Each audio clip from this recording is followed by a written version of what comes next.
ওইদিকে দেখুন, ওদিকে আরেক সিন চলছে। কি সিভিলে আর ইউনিফর্ম পরে পুলিশ এখানে কি করছে? মনে তো হচ্ছে না ওরা আসল পুলিশ, এরকম মতলব। ব্যাপারটা কি দেখতে হচ্ছে নাকি? চলুন তো স্যার একটু ঘুরে আসি। বাচ্চা বাচ্চা ছেলে মেয়ে পেয়ে বসেছে, নিশ্চয়ই ভয় দেখাচ্ছে। একদম, চলো দেখি। চলুন স্যার। আরে ওতে হ্যারাস না তো, না টাকা দিতে পারলে চল গাড়িতে তোলে, চলো। কে কাকে গাড়িতে তুলছে, কে কাকে টাকা দিচ্ছে, কিছুই তো বুঝতে পারলাম না। একটু বোঝাবেন? আপনি কে? আমি কে তার পরিচয় একটু পরে পেয়ে যাবেন। আগে আমাকে বলুন, ওরা কি অন্যায় করেছে যে আপনি ওদের গাড়িতে তোলার কথা বলছেন? আপনি কোন থানা থেকে বলছেন? আপনার পজিশনটা কি? আমাকে আপনার আইডি কার্ডটা দেখবো। এক্সকিউজ মি, আপনি কি আইন বোঝেন যে বলতে চলে এসেছেন? স্যার কে কাকে আইন বোঝাচ্ছে? দেখুন, মেলা ফ্যাচ ফ্যাচ করবেন না। ডিস্টার্ব করলে আপনাদেরকে ওদের সাথে গাড়িতে তুলবো। ওরে বাবা, ভয় পেয়েছি।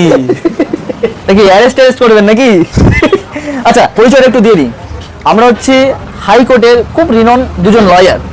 আমরা দুজনে এক ফার্মে কাজ করি এবং আপনাদের মতন আইনজীবী, মানে আইন যারা শেখায়, মানে আইন যারা তৈরি করে, অ্যাকচুয়ালি এটা তো আইনও তো না যেটা চলছে নিজের হাতে বানানো, নিজের হাতে তৈরি করা আইন, সেই আইন যারা তৈরি করে তাদের আমরা একটা আইন শিখিয়ে দিই।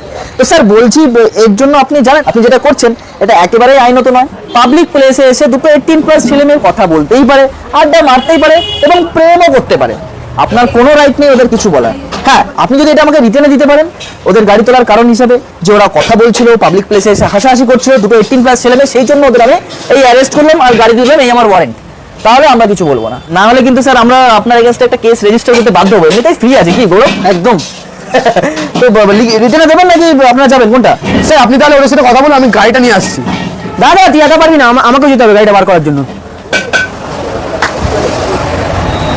আসলে তোমাদেরও জানা উচিত, যেহেতু তোমরা 18+ কলেজে পড়াশোনা করছো, পড়াশোনা শেখার সাথে সাথে এগুলোও জানা উচিত যে তোমাদের ফান্ডামেন্টাল রাইট কিগুলো আছে, তোমাদের বেসিক রাইট কি আছে একজন আমাদের ভারতীয় নাগরিক হিসাবে।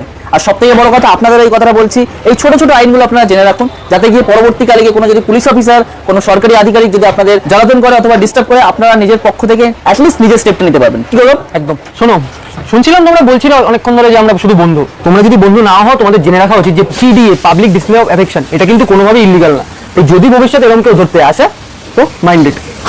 আর আপনারাও এটা মাথায় রাখবেন। নমস্কার, ভিডিও ভালো লাগলে অবশ্যই শেয়ার করবেন নিজের বন্ধু বান্ধব, ফ্যামিলি সবার সাথে। Thank you so much.